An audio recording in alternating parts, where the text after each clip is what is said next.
sabe que eu fui, claro, absolvido daquele processo ridículo lá da mãozinha do nazismo. Sim. Foi enterrado o processo, mas a senhorita lá, ativista, procuradora, recorreu da minha absolvição em segunda instância, e eu acabei de saber que o STJ, em segunda instância, por unanimidade, me absolveu. Existe uma tentativa capciosa de demonizar, massacrar, perseguir, desmonetizar, tirar o emprego, tirar a honra de todo mundo que não se coadune a essa hegemonia, essa percepção de vida hegemônica progressista que está. Nunca tive a vontade de ser candidato a um homem público. Acho que deve ser um saco, acho que a minha vida deve piorar muito. O que me disse de ditado democrático é criticar o STF de maneira vulgar e chula. E a liberdade de expressão, ela pode ser chula, ela pode sobrar.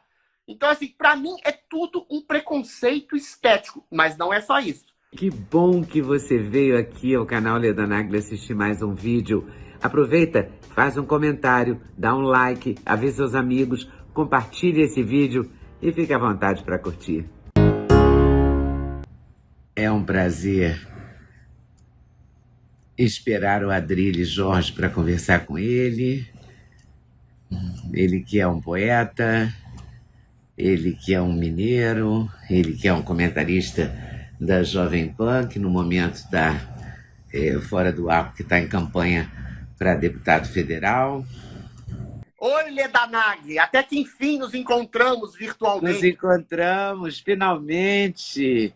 Estou com saudade de você, há muito tempo que eu não te encontro. Eu não sei se o povo sabe, a gente se encontra quase que semanalmente para fazer tertúlias socioafetivas. Leda Nagli, eu já chamei ela para me dar uma entrevista 837 mil vezes. Ela sempre arruma uma desculpa, porque eu quero desnudar a alma dela. Pois é, eu tenho medo disso. O passado dela. Eu quero tirar seus segredos mais abscônditos, mais obscuros, mais inconfessáveis. Eu tenho medo, eu tenho medo. Ô, Leda, você gosta do meu cenário de live? Olha só, tem banana, resto de leite. Seu cenário é uma maravilha. Tem leite, tem pó, tem tudo. Eu já falei para você parar de fazer esse negócio no armário da cozinha, mas não adianta. Mas ele tá estragado, ele não fecha. É aquele menino teimoso. Esse meu cenário é no Rio, sabia? Tem umas flores lindas aqui que não aparecem, ó, vermelhas. Eu tô no Rio. Maravilhosa a sua parede mostarda. Não é linda? É na minha casa no Rio. É que a minha casa no Rio foi feita por mim e para mim. Então ela é toda cheia de detalhes, cheia de frescura. A de São Paulo já é o estúdio habitável. Meio cara de pobre, assim, maravilhoso. Com a geladeira do lado, olha só que delícia. Oi, geladeira. Leda, eu tenho um furo para te dar e eu vou dar esse furo em sua homenagem, que eu acabei de saber, tem meia hora. Você sabe que eu fui, claro, absolvido daquele processo ridículo lá da mãozinha do nazismo. Sim. Foi enterrado o processo, mas a senhorita lá, ativista, procuradora, recorreu da minha absolvição em segunda instância, e eu acabei de saber que o STJ, em segunda instância, por unanimidade, me absolveu, acolheu de primeira instância, então estou livre dessa porcaria para todo sempre. Desde que foi, não digo o maior, mas o mais patético cancelamento da história da humanidade. O sujeito que dá um tchau e fala meia hora contra o nazismo é acusado de nazista, de fazer incitação para um gesto nazista. E aí foi engraçado que eu estava lendo lá o texto do acórdão. Eu falei, mas gente, o rapaz fez 59 tchauz da mesma forma em outros determinados programas e todo mundo dá tchau assim.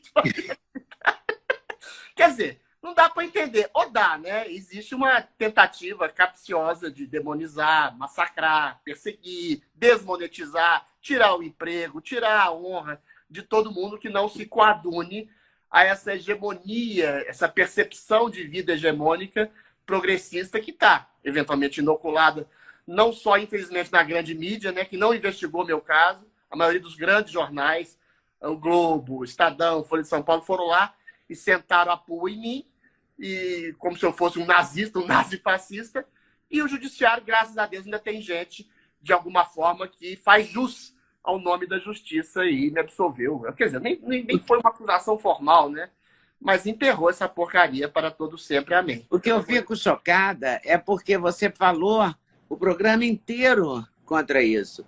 Bastava ouvir o programa, ver o programa, fazer alguma coisa desse tipo, e nada disso teria acontecido. Não.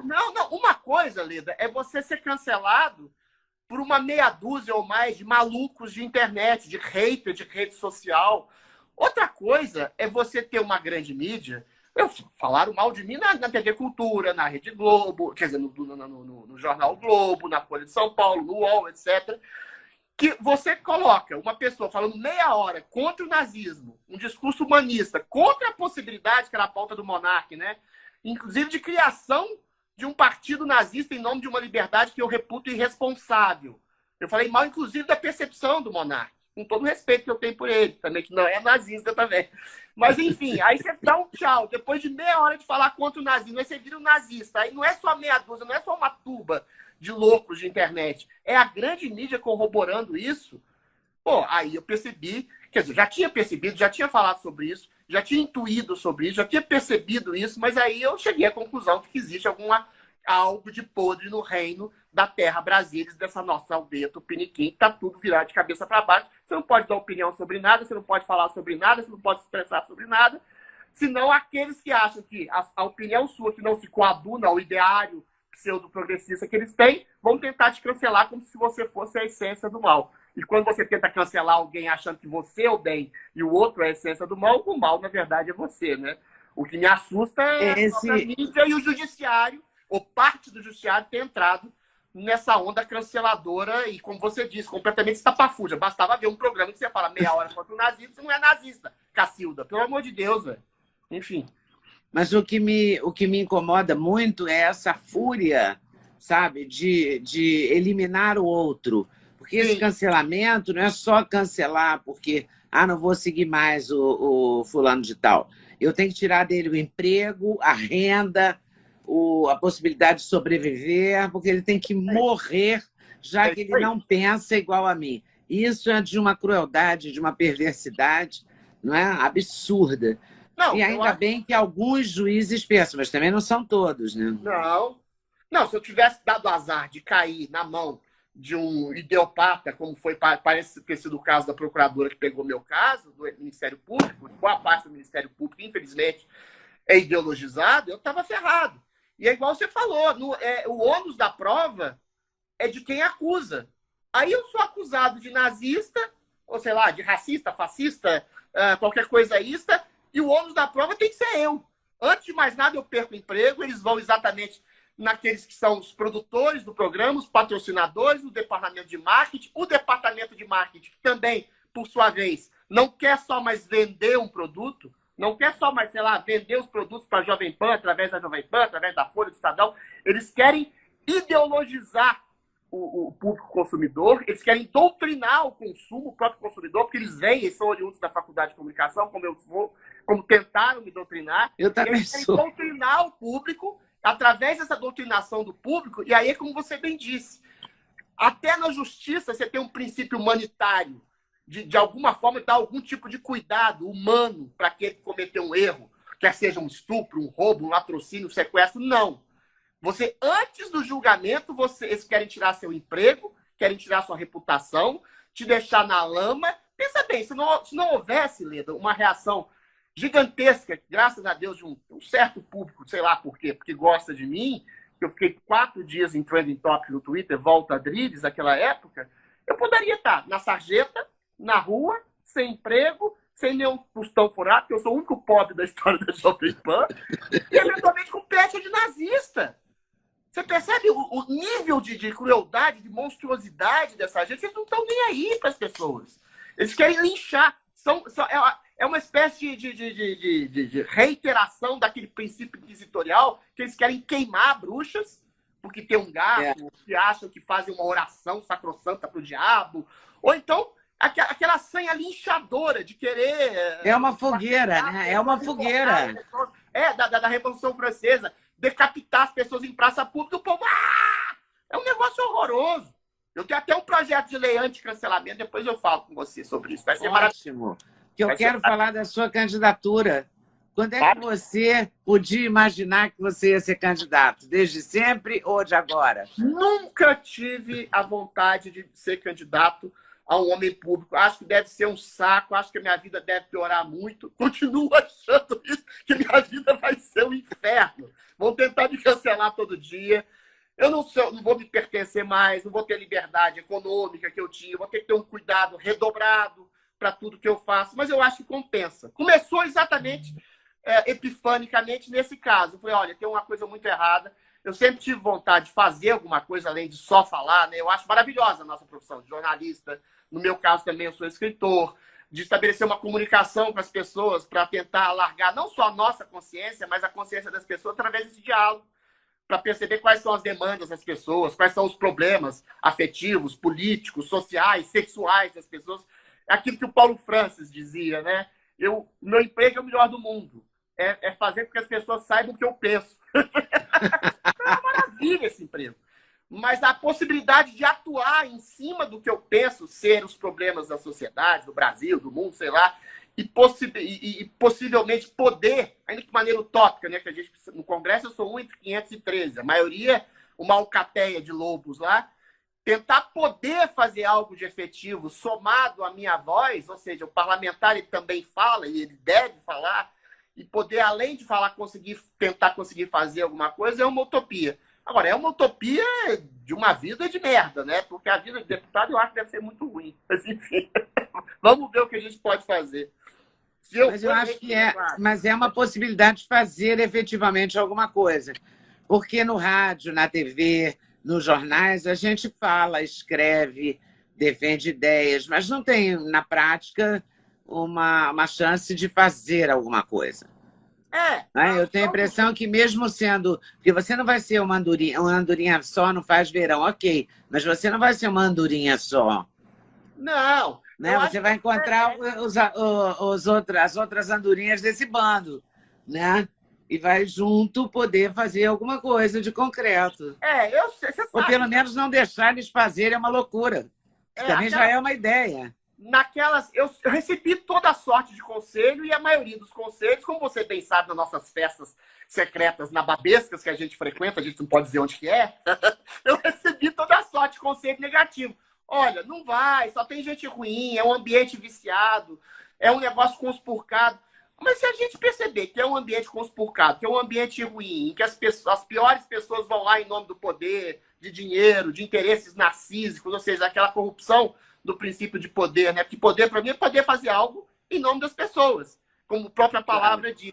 As pessoas usam poder com nome egóico, com princípio egóico, narcisista, egocêntrico, para poder melhorar a sua própria vida. Mas quando você melhora a vida do outro, é o sentido máximo da humanidade, poder fazer alguma coisa pelas outras pessoas. Então, voltando à vaca fria, se eventualmente a gente fica nesse ceticismo, nesse niilismo de achar lá, é um ambiente viciado, eu vou lá, eu que sou, entre aspas, um virtuoso, vou me sujar naquele ninho de cobras.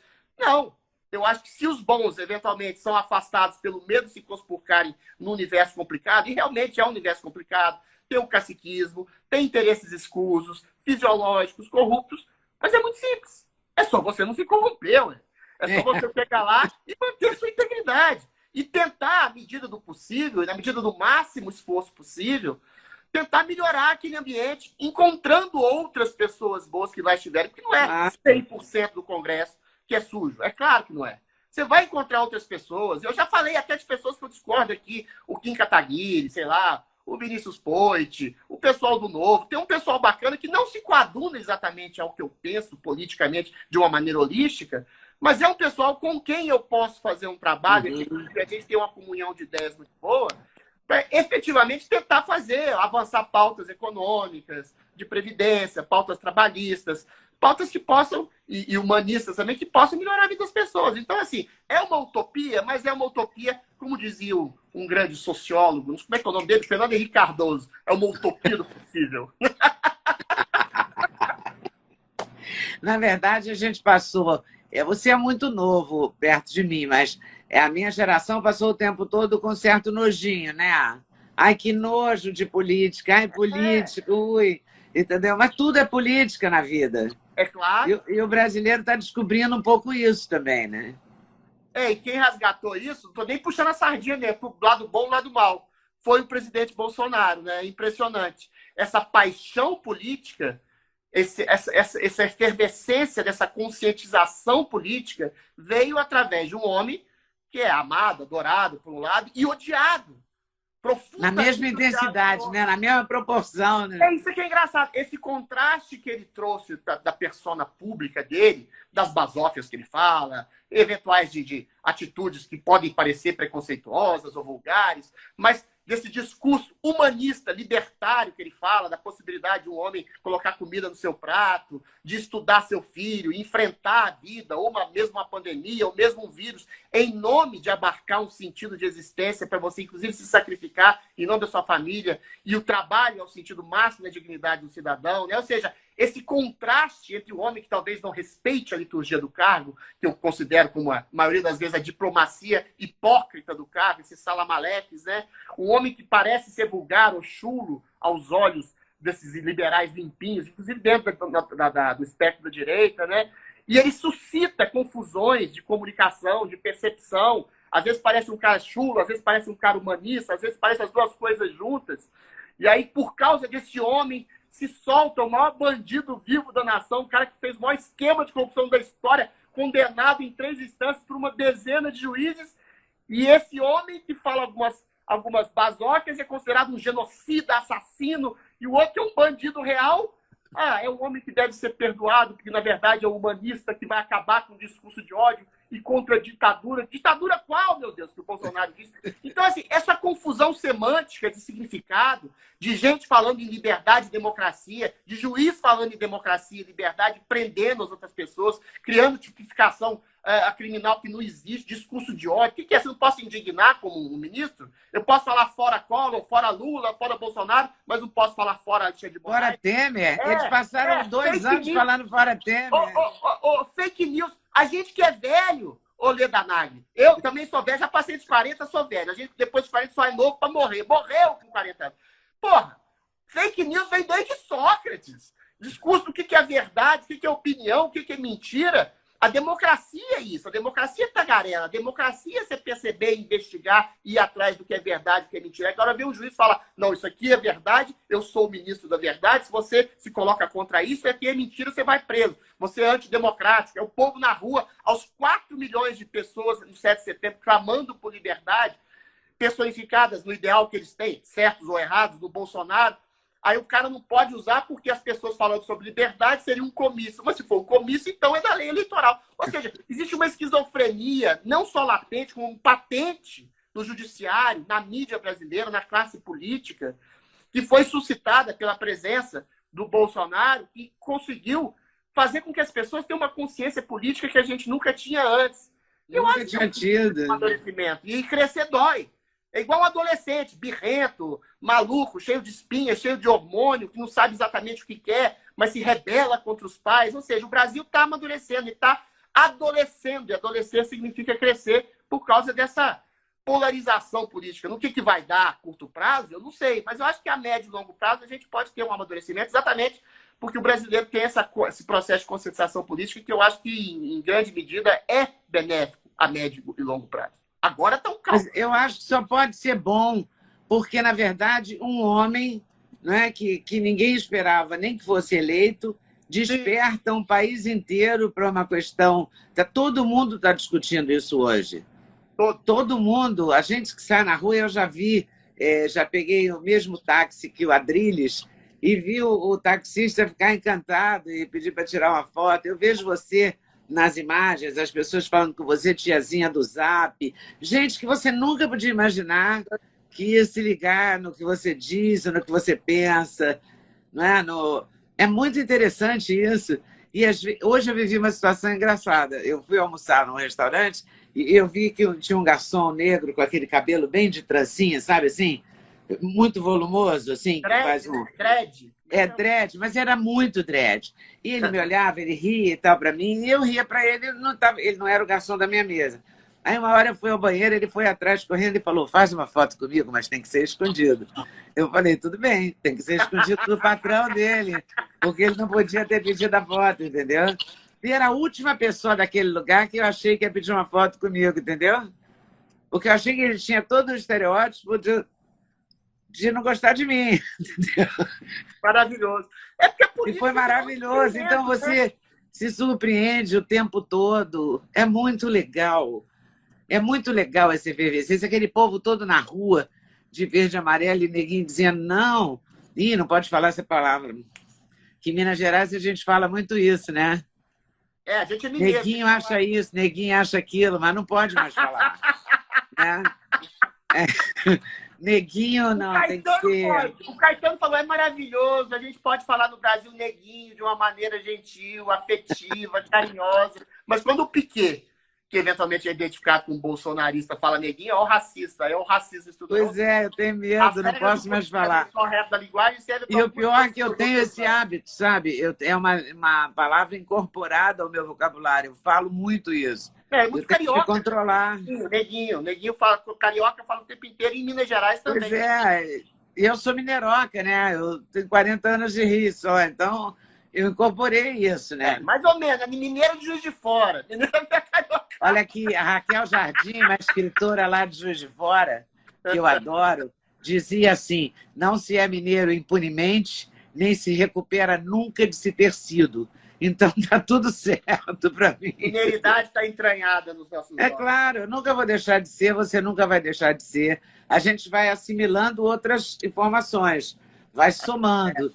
Mas na hora que fala arroz, na hora que fala Luiz, o S é de mineiro. Não adianta que tu nunca vai falar arroz. Eu nunca vou falar arroz, porque eu não sei falar isso, entendeu? Não é a minha língua. Meu porta de Belo Horizonte. Uai, sou. Uai, sou. Nunca sai da gente. E uma certa maluquice, né? Que você é meio maluquinha igual eu, assim. Eu acho que o mineiro tem fama de maluco, né? E é um maluco do bem. Ou seja, é um maluco tipo de bobo da corte lá do Shakespeare, um maluco meio sábio. Mas isso que você está falando sobre política é muito interessante, porque a política, as pessoas descobrem a política e falam da política como se fosse o entretenimento. Entendeu? Como se fosse o futebol, como se fosse a novela. Aquela coisa estática, sei lá, sorumbática da política, do Figueiredo, do Sarney. Aquilo se perdeu no tempo. Aquela mesma diplomacia, aquele salamaleque do Fernando Henrique Cardoso, aquilo se diluiu. O Bolsonaro, o bolsonarismo, o petismo, trouxe essa coisa mais popular. Aí tem o Lula, enfim, quer se gosta ou não dele, a questão vai chover picanha, vai chover cachaça, aquele populismo de um, populismo de outro, um é bandido, mas o outro acha que é genocida, que é assassino, ditador. Ou seja, virou, a despeito dessa coisa maluca, exagerada, persecutória, do politicamente correto, contaminando a própria linguagem. A gente, olha só, o medo que a gente tem, essa autocensura que a gente tem, a gente pode falar neguinho, a gente é racista, a gente pode dar um tchau, senão a gente é nazista. Ou seja, virou uma coisa tão surreal, as políticas identitárias, esse neomarxismo de achar que todo oprimido agora, o negro, é a mulher, é o gay, é o deficiente, ou seja, todo mundo é ressentido em relação a algum mal que fizeram para ele, o pai, o opressor, o macho adulto branco. Aí chega um sintoma maluco, e não é só no Brasil, como o Trump dos Estados Unidos, um cara vulgar, laranja, com cabelo meio esquisito, com um perucão. Aí o Bolsonaro aqui, que parece o tio do pavê, e vira presidente da República. Ou seja, o Brasil virou um grande novelão. Ou uma grande peça de Shakespeare, meio mal escrita, como se fosse uma peça de Shakespeare escrita por Nelson Rodrigues. Assim, né? Um Shakespeare sem aquela maravilhoso. Que é o nosso Shakespeare, né? Com aquele linguajar direto e meio vulgar, extraordinário que tinha o Nelson, né? E virou uma grande peça de Nelson Rodrigues. Assim. O Nelson, imagina se ele, que é uma das grandes referências literárias para mim, imagina se ele vivesse hoje, o extraordinário que queria pegar disso, ele ia estar adorando esses tempos, né? E assim, é divertido, mas é perverso, é perigoso. Pessoas estão sendo presas por crimes de opinião, pessoas bandidas estão sendo soltas por causa, sabe-se lá, de quais questiúnculos ou interesses obscuros de um judiciário. A mídia perdeu o eixo completamente, entendeu? A mídia acha normal um sujeito que é bandido, que ter sido condenado e foi solto para concorrer com o cara, mas acha que um cara que faz uma piada sobre a potência sexual, eu sou imbrochável, é um sujeito criminoso que está ofendendo as senhoras de idade de todo o Brasil e que vai perder todos os anos. Ou seja, o patético da mídia, a loucura do judiciário, o partidarismo da mídia, a corrupção entranhada nas classes políticas que têm vontade de voltar ao poder, que já foram condenadas por essa corrupção. Tudo isso, toda essa cena, o presidente parece um tiozão de churrasco, que fala em nome de liberdade, tem um discurso humanista de uma forma completamente chula. Tem que trabalhar, pô, deixa as pessoas enfrentarem o vírus. E as pessoas, às vezes, não entendem que essa é uma premissa humanista do valor do trabalho, do valor da educação, do valor da liberdade de consciência, do valor da liberdade de você contestar uma autoridade, a qual ele é mesmo, o Bolsonaro, contestar quando chama ele de nazista, genocida. Mas o valor maluco de um juiz dizer o povo na rua, aos milhões, clamando por liberdade e democracia é antidemocrático. Por quê? Porque eu sou a democracia, eu sou a instituição democrática. Ou seja, parece uma coisa de louco. É Napoleão Bonaparte. A democracia sou eu. Se você sair na rua protestando contra mim, eu vou te botar na cadeia. Você é milícia antidemocrática. Ou seja, é uma loucura que a gente está vivendo. Aí, hoje, essa proibição... Vamos ver qual que é a parte de palhaço que me cabe nesse circo maluco. Enfim. Essa proibição de mostrar as imagens de 7 de setembro... Ninguém criou essas imagens, elas são reais, é a vida. Não, mas não pode mostrar. Não pode mostrar isso. Mas todo mundo viu. Não tem como voltar atrás. Não, você lembra como... Não tem como. Mas aí é uma coisa perversa da mídia. Você viu que a primeira narrativa qual que era? Da mídia e do judiciário. O que o Barroso falou lá atrás? No 7 de setembro a gente vai ver... Olha o preconceito desgraçado. A gente vai ver o tamanho do fascismo do Brasil. Ia ser uma coisa violenta e uma coisa perdendo a queda do STF. Para mim, teria um problema. Você pede a queda de um presidente, por que você não pode pedir a queda de um juiz? Ok. Mas, enfim, não teve nada disso. Foi ordeiro, foi civilizado, foi gentil, foi pai de família, foi avô, foi filho. Eu estava na Paulista, estava no meio da população ali, vi isso. No Rio de Janeiro, idem. Em Brasília, idem. As pessoas aos milhões. Agora, aí não teve nada. Aí a narrativa, ele usou da máquina pública para fazer um comício. Eventualmente, se as pessoas que estavam lá no 7 de setembro, eles dizem que o Bolsonaro sequestrou as cores e os símbolos da pátria, né? E a bandeira. Se eventualmente a esquerda, que sempre rasgava a bandeira, pisava na bandeira, cuspia na bandeira, usava vermelho, abandonou esses símbolos, o presidente não sequestrou esses símbolos, ele resgatou os seus símbolos. E aí, no 7 de setembro, que se comemora a independência do Brasil, não é proclamação da República, igual diz uma jornalista CNN.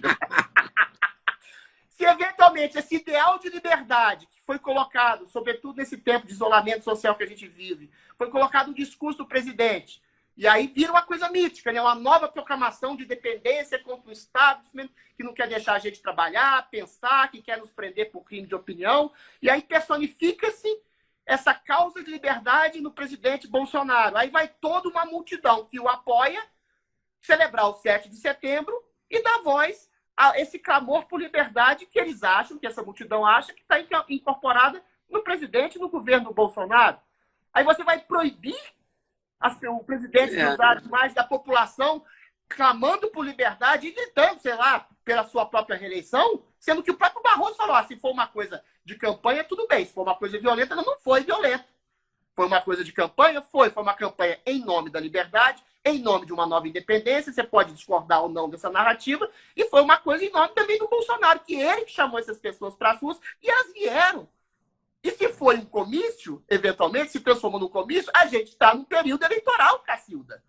E aí o comício aconteceu, coincidentemente, durante o 7 de setembro, que aquelas pessoas que foram proclamar novamente, depois de 200 anos, o grito de independência, querem que o grito de independência seja incorporado na voz do presidente da República, elas elegeram. Então, assim, é completamente surreal você ter um juiz que é afeto do nosso querido Luiz Inácio Lula da Silva, que é um dos indicados preferenciais para o Supremo pelo Lula, eventualmente dá uma decisão lá, usou a máquina burocrática, mudou-se a narrativa, aí cria-se mais um empecilho legal e cria-se mais ainda uma suspeita que a gente pode ter, e se eu falo que eu tenho aqui, eu posso ser caçado, eu posso ser perseguido, eu posso ser cancelado de novo. A suspeita, que para mim não é nem suspeita, é verificação óbvia, que a própria Justiça Eleitoral, que por sua vez é um puxadinho do STF, e os dois se transformaram em partidos oposicionistas ao governo. Mais um elemento nesse caldo maluco que a gente está vivendo, nessa vida maluca que se transformou a política brasileira. E as pessoas observam de plateia, por isso plateia passional, que toma corpo e que toma lado nesse lugar. Como é que pode uma justiça eleitoral tomar um lado? Como é que pode o Supremo Tribunal Federal tomar um lado? Quando condenaram o Daniel Silveira lá, ficou muito claro na fala do Barroso. Eu acho o Barroso mais complicado, entre aspas, do que o Alexandre de Moraes. O Barroso é melífluo. O Alexandre de Moraes é direto, é explícito. Você sabe que ele é meio maluco. Ih, vou ser preso. Mas o Barroso é civilizado. Ele diz o seguinte: a gente não está julgando aqui, essa é a fala lapidar do processo maluco que a gente está vendo. Um homem, que era o Daniel Silveira. Porque até o crime de ameaça, que eu acho que ele não cometeu, daria o máximo de 2 anos e meio de prisão. Ele foi condenado a 9. Uhum. Quando o Barroso fala assim, a gente não está julgando um homem, a gente está julgando uma ameaça à democracia. Aí o cara cria na cabeça maluca dele que existe uma ameaça subreptícia, uma teoria da conspiração que envolve o Bolsonaro, que é presidente, dá um golpe da democracia para fechar os outros poderes. E aí o sujeito fala meia dúzia de basófias lá, de maneira agressiva, ou chula também, o cara é preso como se fosse uma ameaça viva à democracia. Ou seja, é esse o tempo maluco que a gente tem. É essa ditatória que a gente tem medo que a gente tem. É essa ditatória que fala que você não pode nem contestar a urna eletrônica, porque a urna eletrônica parece que virou um princípio sacrossanto, constitucional, inviolável, e se você disser, e eles já disseram, se o juiz falar, contestar, pode ser preso. Pode ser preso, o juiz do Rio de Janeiro dizia. Se não é uma ditadura do judiciário, eu não sei o que é, Leda. Porque o princípio máximo, um dos pilares máximos, aliás, da democracia, é você o quê? Poder desconfiar das pessoas que estão representando as instituições. Quando eu critico o Barroso aqui, o Alexandre de Moraes aqui, eu não estou atacando a instituição. Aliás, eu estou querendo preservar a instituição de alguém que eu acho, Adriles, eu como cidadão, eu como ser vivo, acho que possa estar conspurcando a instituição. Quando eu acho que o ministro Alexandre de Moraes está exorbitando a sua função ao prender pessoas sem o devido processo legal, com tipificações criminais que não existem, eu acho que ele que está atacando a instituição. E eu, como legítimo sujeito que vota, paga impostos e é cidadão e tem liberdade de consciência, eu me dou o direito de criticar esse ministro. E eu, quando eu critico esse ministro, eu estou atacando a instituição, que história é essa?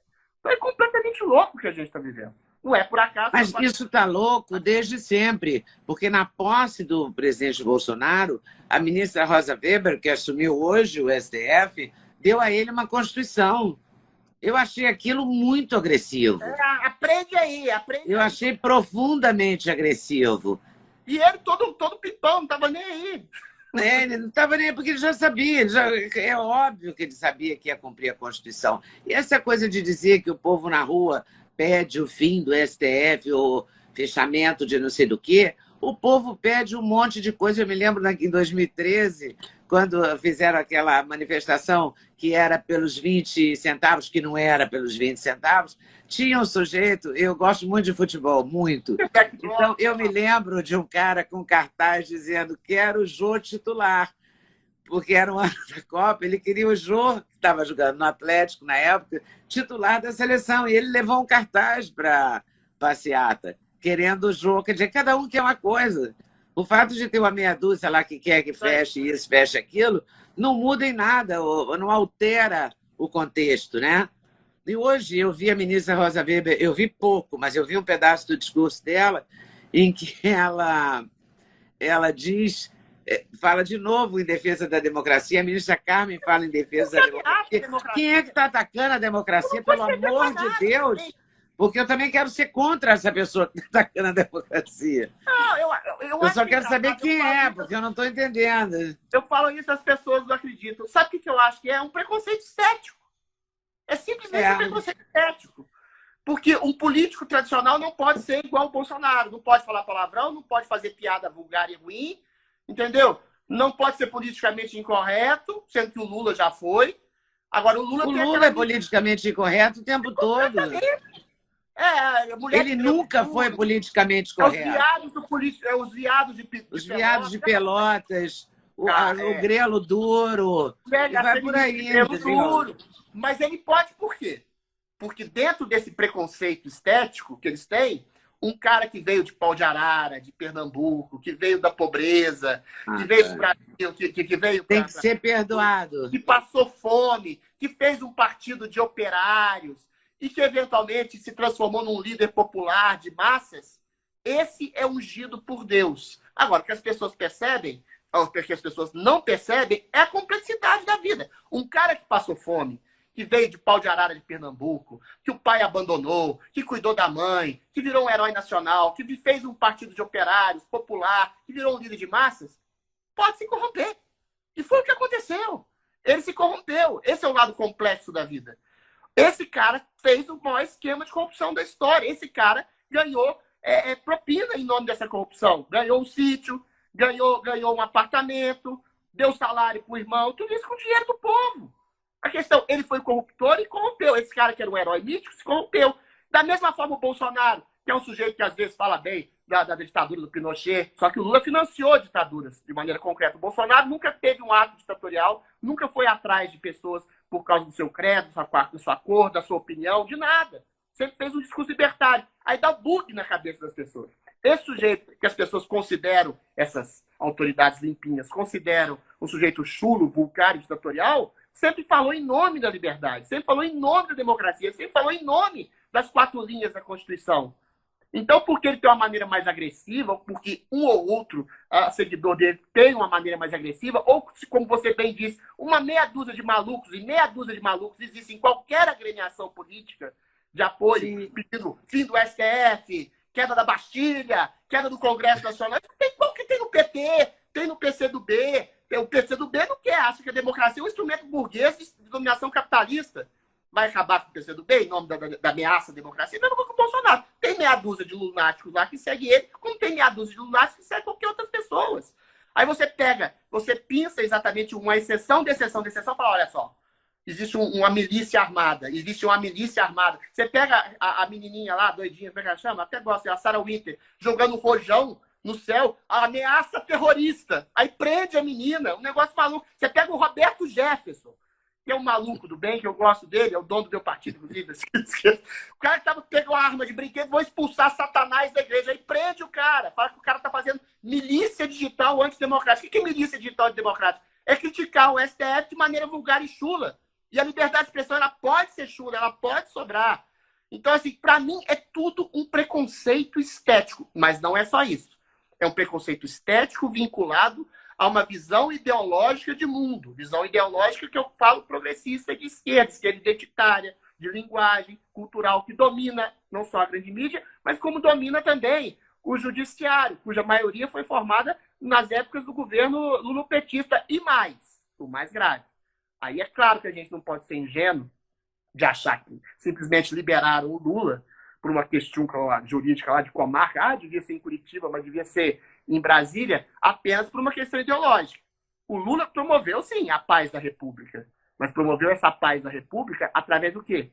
Corrupção. Ele molhava a mão de deputado, molhava a mão de ministro, molhava a mão de partido político, encampava empreiteiras para fazer propinoduto, dava benesses para essas empreiteiras para distribuir migalhas e para a população depois, e propinas aos montes para os grupos políticos que o apoiavam. Não sei se molhava a mão de juiz também. Então, existe toda uma revolta contra o Estado, de um establishment corrupto que foi absolutamente subornado à época do governo Lula e da Dilma também, na época do Petrolão, que eu não sei se é só uma questão ideológica, e talvez as coisas se unam. Uma coisa se una à outra. Porque o Bolsonaro também pode ter lá os defeitos e as limitações dele, mas não há uma única denúncia que leve a ele, Bolsonaro, durante a sua gestão de corrupção. Ou seja, o Lula, tudo indica que ele foi o centro do espectro da corrupção, porque ele subornava deputados para votarem contra o governo. O Bolsonaro tem a emenda parlamentar, orçamento secreto. Tá, isso é do jogo. Orçamento secreto é o sujeito pegar o dinheiro da emenda e dar para da sua comunidade. Se é um região. Bolsonaro. Porque tem um funcionário de terceiro escalão do Ministério da Saúde que tentou comprar a vacina superfaturada. Não, nem vendeu a vacina. Não leva exatamente ao Bolsonaro. Aí eu falo uma coisa, as pessoas acham que eu sou ridículo, tentam me cancelar de novo. O Bolsonaro, até o momento, é o Bolsorema. É a virgem dos grandes lábios de mel intocados. Até agora é virgem do ponto de vista. Então, assim, ele é virgem do ponto de vista de corrupção, é um cara que fala em liberdade, é um cara tosco, e ele é atacado por causa da tosquice dele. Que história é essa? É preconceito estético contra o tiozão do pavê? Parece que é uma coisa de criança. É por causa da ideologia, é por causa que ele não, até agora, pelo menos, não roubou e não deixou roubar em nome dele. Então, assim, a gente fica com o pé atrás. Será que o judiciário está nessa também? Não sei. Por que esse ódio do Bolsonaro? Por que assim, ameaça a democracia? Só porque o Bolsonaro contesta o valor das urnas, que eventualmente só existe aqui no Butão, em Bangladesh, sendo que ele provou que houve um hacker que invadiu o sistema, sendo que todos os países civilizados do mundo têm uma contagem manual, uma contagem em papel de votos, para além também do princípio eletrônico de contabilização de votos. Aí você dizer isso, você está sendo antidemocrático, você desconfia e tem uma legítima desconfiança do processo eleitoral, ou seja, e se tendo o próprio TSE, no passado, querido fazer essa contagem em papel também, para além e conjuntamente ao voto eletrônico, depois mudaram de ideia, coincidentemente, agora que o Bolsonaro, que eles odeiam, resolveu encampar. É uma coisa meio maluca, o Leda. Mas eu acho que há um clima de essa política de hoje, essa picuinha, essa coisa de cancelamento e tal, é uma coisa meio adolescente, sabe? Quando o ministro do Supremo vai fora do Brasil e fala nós vamos derrubar o inimigo ou qualquer coisa equivalente a isso não é uma coisa de adulto. Entendeu? Adultos não falam isso. Ou não deveriam falar. É uma coisa estranha, é um momento esquisito que a gente está vivendo. E essas pessoas se arvoram o direito de dizer, não, o que eu penso é o que está certo. Como assim? Entendeu? Pois é. Mas não podia ser, não era democracia, a gente não lutou anos por essa droga dessa democracia. A crise no Brasil é uma crise de significado. Parece uma coisa abstrata, intelectual. Não. Essas pessoas, quando você bem disse o exemplo do Barroso, que vai nos Estados Unidos, nós vamos derrotar o inimigo da democracia. Quem é o inimigo da democracia? O Bolsonaro, que nunca fez um ato legal? E aí o cara se coloca no lado do bem. Já dizia o Santo Agostinho, o bem, o mal é a ignorância do bem. E todo mal se disfarça de um bem, né? Toda pessoa que é má acha que ela que é boa. Ou seja, o sujeito que é ignorante, que age como uma criança egocêntrica e egoísta e narcisista e acha que o mundo conspira contra si, e aí vai atacar o mundo, e aí ela se torna uma pessoa essencialmente má. Só que essa pessoa é uma autoridade pública. É uma autoridade pública. Aos olhos vistos do Brasil, é o que eu falo da corrupção do significado das palavras, usando o bom nome da liberdade, da democracia, para cercear o poder do presidente, para atropelar os poderes do legislativo, para perseguir a opinião das pessoas, para colocar pessoas que, às vezes, por uma opinião exacerbada, ou incisiva, ou mais agressiva, que é da ordem do jogo democrático, né? Colocar essa pessoa na cadeia, criar tipificações criminais que não existem. Ou seja, por causa dessa infância, dessa segunda infância de um juiz narcisista e egocêntrico, que deu uma despirocada na cabeça por uma megalomania, ou por achar que ele é um iluminado, progressista, que vai trazer pela mão ao povo cego aos seus próprios destinos, por causa que ele acha que um presidente vulgar e chulo, parece um tiozão de churrasco, não se adapta às circunstâncias do poder que ele acha que é dele, juiz que não teve nenhum voto, começa a perseguir pessoas. Ou seja, é uma infantilidade. É uma infantilidade, mas como disse o nosso santo Sigmund Freud, toda criança é um pequeno perverso polimorfo. Ou seja, então, eu acho que esses juízes, essas autoridades que estão conspurcando o nome da democracia e da liberdade, perseguindo pessoas, na verdade são grandes, adultos perversos polimorfos que estão vivendo a sua segunda infância de egolatria e megalomania, não sei se conscientemente ou não, mas estão perseguindo pessoas e eles, por sua vez, estão conspurcando a democracia. Eles, por sua vez, são uma ameaça à democracia. Quando você limita a liberdade do outro, liberdade de ir e vir, liberdade de trabalho, liberdade de educar o seu filho, liberdade de expressar a sua opinião. Ou seja, quem está sendo a ameaça à democracia é você, juiz megalomaníaco. Sim, é você criar um crime de opinião, né? Você projeta no outro, em caráter individual, o que o narcisista faz? Você projeta, clássico, tá? A patologia clássica do narcisismo. Você projeta no outro a doença psíquica que você tem. O cara é canalha, o cara é mesquinho, o cara é vaidoso. Quanto você é. Antes do cara te acusar, você acusa o outro, para que o outro fique em silêncio e você poder sacanear com a vida dele. Isso está ocorrendo no Brasil na escala dessa guerra entre os poderes. O Bolsonaro é o ditador, então vai acabar com tudo que representa ele. Só que eles não tentam acabar só com o Bolsonaro, eles tentam acabar com tudo que envolve o Bolsonaro, todo o movimento em que eclodiu a ascensão do Bolsonaro, que é o conservadorismo, são os princípios judaico-cristãos, são os princípios, sei lá, de patriotismo. Você pode achar brega, você pode não concordar, você pode ter outro tipo de vida, outra percepção de vida, mas você não pode atacar isso como se fosse a manifestação de um fascismo, como o próprio ministro Barroso falou quando falou. É o tamanho do fascismo no 7 de setembro. Aí não tem fascismo nenhum. Aí as pessoas entram em bug, as pessoas mudam de narrativa. Não, é a máquina pública a serviço desse ditador. Que ditadura! Que ameaça a democracia, que ameaça a liberdade. Essas pessoas estão completamente malucas. Ou são completamente malucas, ou são completamente perversas. Ou a perversidade vem da sua ignorância, a ignorância da idiopatia, da ideologia, ou a sua perversidade vem desse fisiologismo de voltar a ter um dinheiro correndo solto aí para estabelecer o Estado corrupto que há séculos domina nesse país. Então, todas as teorias que a gente falou aqui são péssimas. Todas as possibilidades de estar vendo essa maluquice no Brasil são péssimas. E aí a gente tem que ficar do lado do bem. Eu falo que é uma guerra cultural santa do bem e do mal. É cafona? É.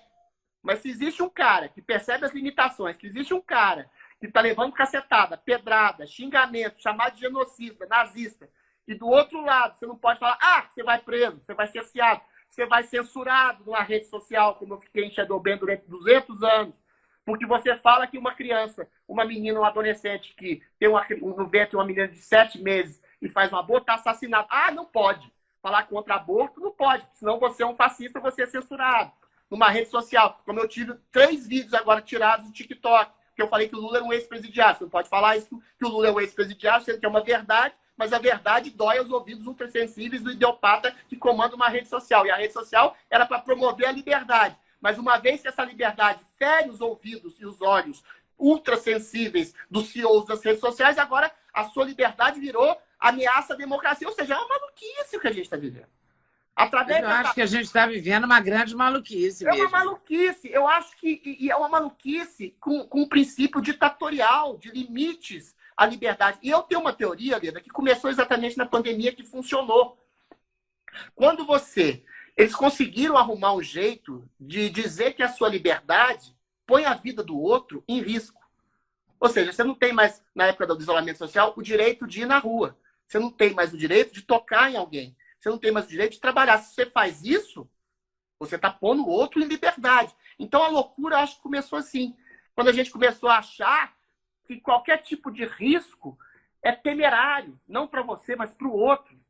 E aí encamparam esse tipo de tirania a mídia, aos poucos, depois totalmente, e encampou essa tirania, o pior dos mundos, o judiciário.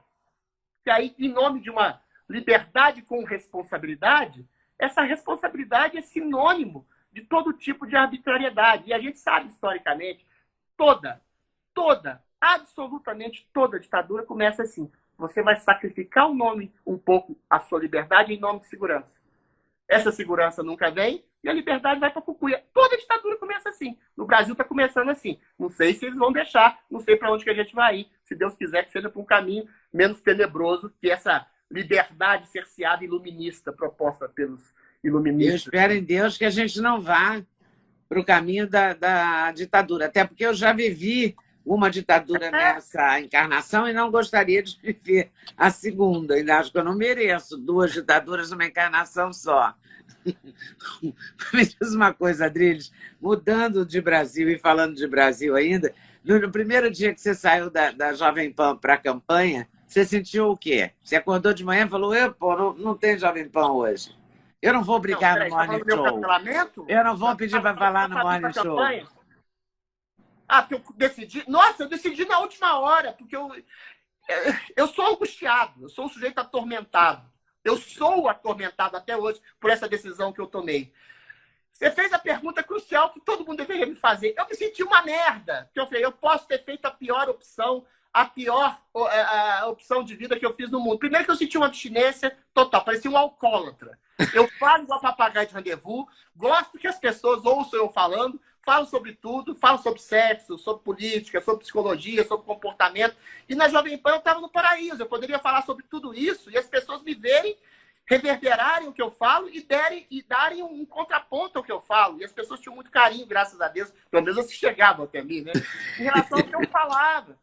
Ah, alguém falou assim, mas você vai ser parlamentar, você vai falar lá também, mas não é a mesma coisa. Não é a mesma coisa. Não é a mesma coisa se você chegar garantidamente toda manhã, de mau humor, acordando de manhã, aí tem que aguentar o Guga, tem que aguentar o Joel, que são pessoas que eu adoro, mas que eu discordo profundamente. E aí você falar, aquilo era um aborrecimento maravilhoso, extraordinário, porque eu gosto do diálogo, eu gosto do debate, eu gosto do livre pensamento e do livre contraste entre as pessoas. Isso é que é ser democrata. E eu tinha me encontrado, me adequado ali, né? E aí, quando eu tomei essa decisão, e eu não me arrependo dela, para dizer, como eu disse, né, eu quero atuar, não só falar, mas deixar de falar de maneira abrupta, de um dia para o outro. Cadê minha voz? Cadê minha voz? Onde está minha voz? Eu me senti um alcoólatra que começa a tomar suquita, entendeu? Eu ficava tremendo, e tô tremendo até hoje. Tem que perder a dignidade e falar com o Tutinha, de alguma forma, em outubro, ganhando ou perdendo. Deixa eu voltar por misericórdia. Vira um deputadista 1, 2 vezes por semana, deixa eu vir aqui falar. Porque, assim, não é a mesma coisa. A rede social é uma merda também. A gente tá aqui, graças a Deus não derrubaram a nossa live, mas toda hora você fica com aquilo na mão. O Instagram derruba uma opinião sua, porque você falou contra o aborto, ou você relativizou a qualidade a longo prazo da vacina, tudo que você fala. E aí é a pior coisa do mundo, né? Cria uma autocensura. A Jovem Pan dá uma liberdade absoluta, total e restrita para você dizer o que você bem entende. E aí as grandes networks lá, o Google ou as redes sociais não entram, porque elas têm medo, porque é uma grande corporação, uma grande empresa. Ou seja, tem um arcabouço de proteção à liberdade do que é dito. A Jovem Pan tem outra coisa também. Tem um contraste de opinião, a democracia das opiniões, né? Coisa que está sendo também cerceada pela Justiça Eleitoral. Ah, vocês falam muito bem do Bolsonaro e falam mal do Lula. Mentira também, tem cheio de esquerdopata. Lá tem a Amanda Klein, tem o Guga, tinha o Joel, tinha o Diogo Schelp. Agora, a Globo News que fala 24 horas bem do Lula e mal do Bolsonaro, não acontece nada. Ou seja, resumindo, para dar essa resposta, eu me sinto como um alcoólatra em abstinência tomando suco de uva, substituindo o vinho. Então, eu acordo meio tremendo. Falta alguma coisa, né? Aí eu fico pensando, eu vou ligar para a Leda para falar minhas opiniões da cabeça dela. Não, ninguém Pode ligar. Vou falar, Pode ligar. A gente pode organizar também pequenos comícios, pelo menos uma vez por semana, independente da eleição. Você está deprimido, porque você é tão exuberante, você é tão assim, histriônico no vídeo, né? Porque liga o vídeo, parece que eu viro o Dr. Jack e o Mr. Hyde. Assim, na vida pessoal, eu sou meio xoxo. Então, eu sinto falta dessa expectoração de opinião que a Jovem Pan me dá. Oxalá, em outubro, sei lá, eu consiga conciliar uma coisa a outra. Ou então, vou ficar lá o dia inteiro, lá no Congresso, lá, falando. Lá, com os deputados com metade do tempo lá. Vou ficar igual o deputado que não sai da tribuna. Igual o Bacamarte falando, igual um desesperado Odorico. O deputado que não sai da tribuna, ele vai e volta, vem outro, ele vem. É moto contínuo, moto contínuo. O deputado moto contínuo. Igual um alucinado. Mas sim, eu tô te dizendo, até hoje essa decisão minha me angustia. Eu acho que eu tomei a melhor decisão. Espero ter tomado a melhor decisão. Mas que é uma coisa que me angustia, com certeza. Estou igual um drogado com abstinência da droga, que a minha droga é falar. Minha droga é... você tem pedido voto assim com naturalidade? Pedir voto virou uma coisa natural para você? Ai, não que natural. Você acha que é humilhante você pedir voto? Mas vote em mim, eu nunca faço isso.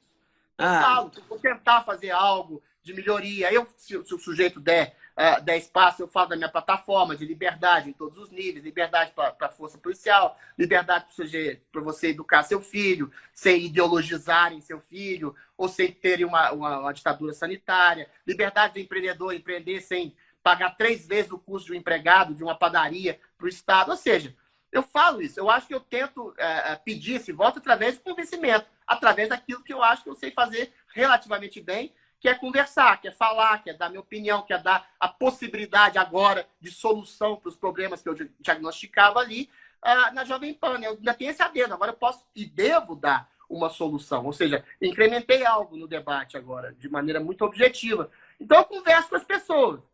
Aí eu estou tirando foto com as pessoas, eu estou falando no ouvido dela, eu saio falando, tudo quanto é foto e vídeo que eu falo.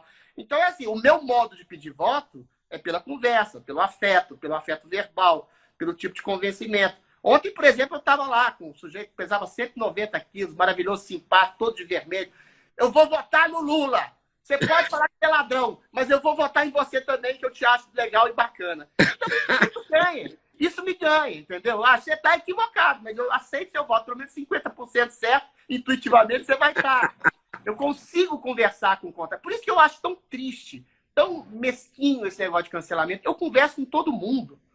Na Jovem Pan, eu me dou bem com todas. A Amanda Klein falou que adorava debater comigo. Não sei se elogio ou desafio. O Guga, o Joel, o Shell, todo mundo que eu debatia me dava bem. O Piperno, uma pessoa adorável, equivocadíssimo, não concordo nem com as vírgulas que ele fala. Mas eu gosto das pessoas, eu gosto de conversar com as pessoas. Eu gosto de descobrir qual a origem, até do equívoco das pessoas. O que tornou elas equivocadas? Talvez eu seja um equivocado em alguma medida, acho que não. Entendeu? Esse processo de se aproximar de alguém que é diferente de você é o princípio máximo cristão, de você não amar a pessoa simplesmente pelo que ela é, mas querer amar a pessoa para além do que ela pode ser e pelo potencial que você enxerga a despeito de opiniões equivocadas, atitudes equivocadas, que ela pode melhorar. É o princípio de uma grande família. Todo mundo tem um tio, ou um irmão, ou um sobrinho que acha chato, insuportável, mas você tem que conviver. E na medida do possível, você gostar. Até o pai, uma mãe, às vezes você enche o saco. Mas assim, você atravessa aquele bloqueio e tenta coadunar com aquela pessoa de alguma maneira afetiva. Isso é que é bacana do debate, isso é que é bacana do contraste, isso é que é bacana do convívio com contrastes. E a Jovem Pan era um paraíso nesse sentido. E eu me dava bem com todo mundo. Eu estou falando, não estou exagerando. Eu me dou bem com todo mundo. Aí tô aqui na minha cozinha com leite azedo atrás, falando igual um desesperado para você. Ninguém fala comigo. Vou ligar para as pessoas, atormentar as pessoas. Eu vou lá de vez em quando, lá no Bar da Dice, lá no Emílio. Ele me xinga. Vai fazer campanha na Vila, imbecil. Ninguém te aguenta mais. Você não faz falta nenhuma. Eu amo o Emílio. Aí chego lá, fico 2 horas falando na cabeça dele, ele me mandando tomar no cu. Opa, tomando aquele lugar inteiro. E quando você chegou em Belo Horizonte e falou que ia ser candidato, foi bem recebido isso? Essa decisão? Por quê? Porque eu traí Minas Gerais? Não, na sua família, assim, você falou, eu vou sair da Jovem Pan e vou tentar ser deputado. As pessoas ficaram com medo, né? Falou, Adriles, você já está com um direcionamento, você já está... Primeiro que eu não estou com conforto nenhum na Jovem Pan ou em qualquer outra empresa de comunicação, como mostrou o meu fatídico fevereiro, em que eu fui cancelado. Entendeu? A vida é um sopro. Para você estar no emprego, ainda mais no emprego de entretenimento, de arte, de comunicação, de jornalismo, você está no ápice aqui, no outro dia, você pensa quem é você. Mas a Jovem Pan tem uma peculiaridade.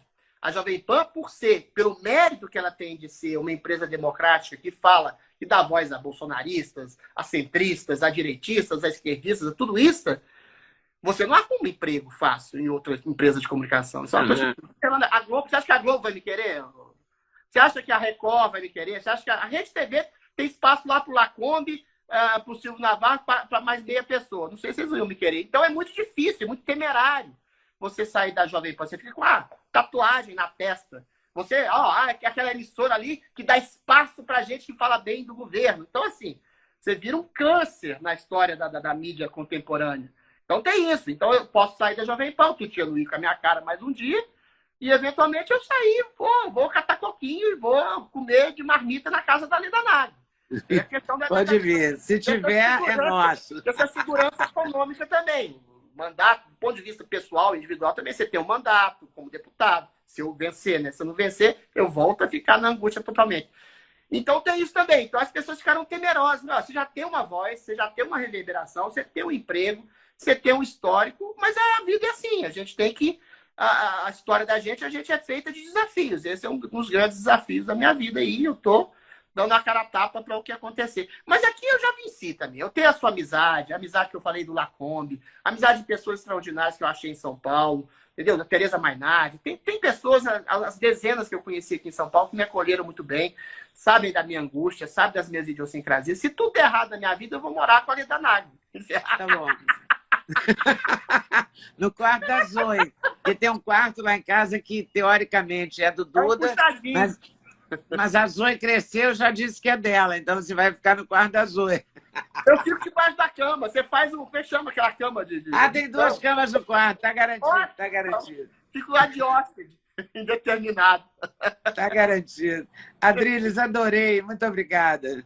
Eu sempre adoro conversar com você sabe disso. Salva esse negócio, faz um collab, que eu quero autonomizar essa É claro, eu vou salvar e quero colocar no meu canal, é evidente. Legal. Você viu? Tá bom? E vamos nos encontrar mais vezes, certo? Beijo, meu amor. Beijo, querido. Obrigada. Juízo, tchau. Juízo você. Muito obrigada por ter assistido mais um vídeo no meu canal. Volte sempre. Aqui você sempre vai encontrar a pluralidade de ideias, ideologias diferentes, ideias diferentes, mas sempre alto nível de informação e de prestação de serviço. Eu espero você sempre aqui. Faça seu comentário, se inscreva no canal, dê seu like se você gostou e não deixe de voltar. Estou te esperando, com certeza, se Deus quiser.